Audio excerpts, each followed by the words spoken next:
अस्सलाम वालेकुम बच्चों, hope you are doing well. This is your science teacher. अच्छा, हम लोग ने चैप्टर पढ़ा, उसका एक लेक्चर हम लोग ने कंप्लीट कर लिया था।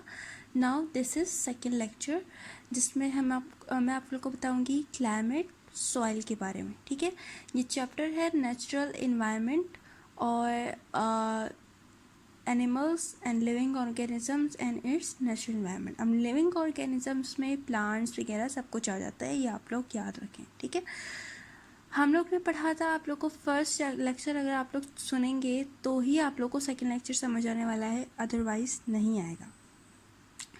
क्लाइमेट क्या है? The average temperature, rainfall and amount of sunshine affect the types and numbers of plants and animal living in a particular area। जो एवरेज टेम्परेचर होता है या रेनफॉल यानी टेम्परेचर यानी ज़्यादा गर्मी है, धूप है, क्या है, ठीक है। रेनफॉल यानी बारिश, ठीक है। And amount of sunshine affect the type of number and plant.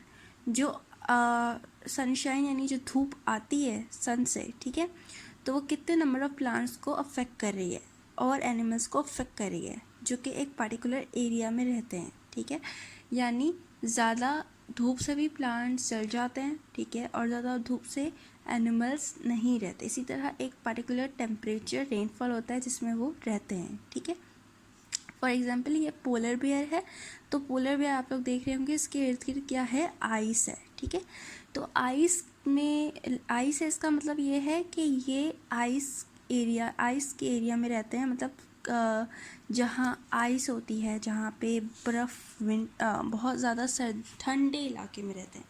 ठीक है, organisms living in a very wet or very cold climate are completely different from those living in hot and dry। जो organisms wait और very cold climate में रहते हैं वो completely different हैं उनसे जो बिल्कुल हॉट और ड्राई रीजन में रहते हैं। जैसे कि ये एग्जांपल है पोलर बेयर जो है कैमल से बिल्कुल अलग है, क्योंकि कैमल ज़्यादातर डेजर्ट में रहता है, ज़्यादातर ड्राई और हॉट एरिया में रहता है। ठीक है, जबकि पोलर बेयर बिल्कुल ठंडे इलाके में रहते हैं। Soil, Sandy soil have large air spaces and cannot hold water, so they are light and dry।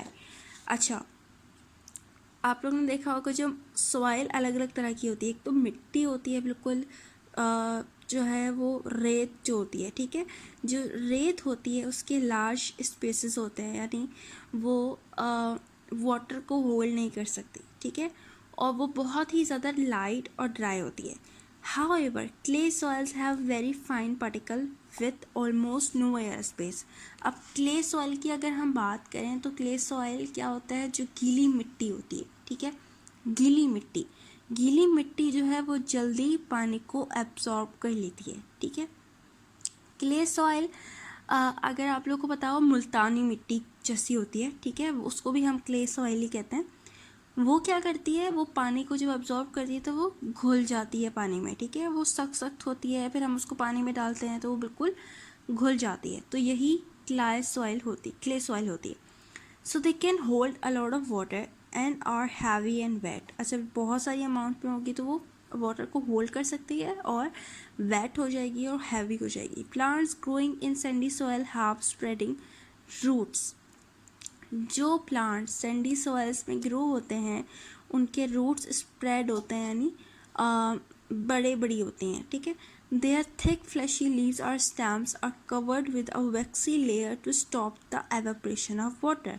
और उनके जो थिक फिशी लीव्स होते हैं, यानी जो पत्ते होते हैं, और जो स्टेम्स होते हैं वो वैक्सी होते हैं और वो एवेपोरेट नहीं होने देते वाटर को, यानी वो बहुत ज़्यादा थिक होते हैं, बहुत ज़्यादा मोटे होते हैं और उनमें पानी इतना ज़्यादा जमा होता है कि वो एवेपोरेट नहीं होने देते, वो बिल्कुल एब्जॉर्ब कर लेते हैं। Animals living in sandy soil bro deep into the sand. अच्छा, जो एनिमल्स होते हैं जो सैंडी सॉइल में रहते हैं वो अपने, जैसे स्नैक हो गया, ठीक है,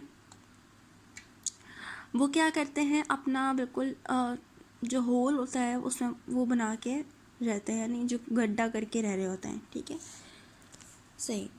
now landscape, what is landscape? The type of land form affects living organism because it causes changes in the local climatic condition. For example, the climate of a valley is quite different from the climate at the top of a mountain. अच्छा, अब जो climate की बात आ रही है तो climate में ये भी देखें जो लैंडस्केप होते हैं वो अलग होते हैं, ठीक है। जैसे कि इन्होंने बताया है क्लाइमेट ऑफ अ वैली, जो वैली का क्लाइमेट है वो डिफरेंट होगा अगर वैली के अंदर कोई माउंटेन हुआ, कोई पहाड़ हुआ, तो उस पहाड़ पे जब चढ़ते हैं तो अलग टेम्परेचर होता है, यानी नीचे ऊपर टेम्परेचर अलग होता है और नीचे अलग होता है, ठीक है।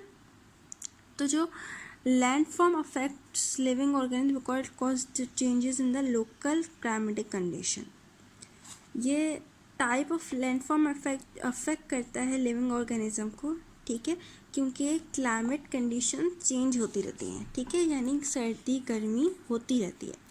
अदर लिविंग ऑर्गेनिजम्स क्या हैं? Organism affect the lives of other organisms ही, यानी जानदार चीज़ें ही अफेक्ट करती हैं लाइव दूसरी लाइव्स को, ठीक है, जो कि सेम इन्वायरमेंट में रह रहे होते हैं। अब वो कैसे? For example, plants compete with each other for light and water. Plants जो हैं वो लाइट और वाटर को कम्पीट करते हैं, यानी इन दोनों चीज़ों को लेके ही बनते हैं, ठीक है। जबकि वो animals compete with each other for food. Plants जो हैं वो कम्पीट करते हैं, यानी प्लांट्स ग्रो कैसे करते हैं? लाइट और वाटर से। जबकि एनिमल कैसे ग्रो करते हैं? एक दूसरे को खा के, ठीक है, जैसे शेर लोमड़ी को खा लेगा, इस तरह। Human beings destroy both plants and animal, और ह्यूमन बींग क्या करते हैं? एनिमल को भी खाते हैं और प्लांट्स को भी खाते हैं, ठीक है, एनिमल्स को भी खाते हैं और पालक हो गया, प्लांट हो गया ना, ये पालक प्लांट में से आता है, और चिकन एनिमल है, ठीक है, हम ये दोनों चीज़ें खाते हैं। इसी तरह बहुत सी चीज़ें, फिश हो गया, प्लांट्स में हमारे पास ऑनियन हो गया और बहुत सारी वेजिटेबल्स हो गई, ठीक है, सही। To build cities, roads and cultivate land. अच्छा, अब हम खाते भी हैं और सिटीज़ को बिल्ड करना हो यानी बनाना हो, रोड्स को बनाना हो या लैंड को कल्टिवेट करना हो, ठीक है, तब भी क्या होता है? प्लांट्स और एनिमल्स ही काम आते हैं। Human also pollute the environment bye running vehicles and factories. अब ह्यूमन जो हैं वो व्हीकल्स और फैक्ट्रीज और मिल्स को बना के करके भी इन्वायरमेंट को ख़राब करते हैं, यानी पॉल्यूशन को बढ़ाते हैं, ठीक है। वो आप लोग को ये पूरा पेज समझ आया होगा, बिकॉज़ ये थोड़ा इस तरह समझाने वाला था तो मैंने स्लाइड्स नहीं चलाई। इसको आप अच्छे से समझें। इसके बाद 2 या 3 लेक्चर्स और हैं हमारा चैप्टर ख़त्म होने में, ठीक है। Thank you.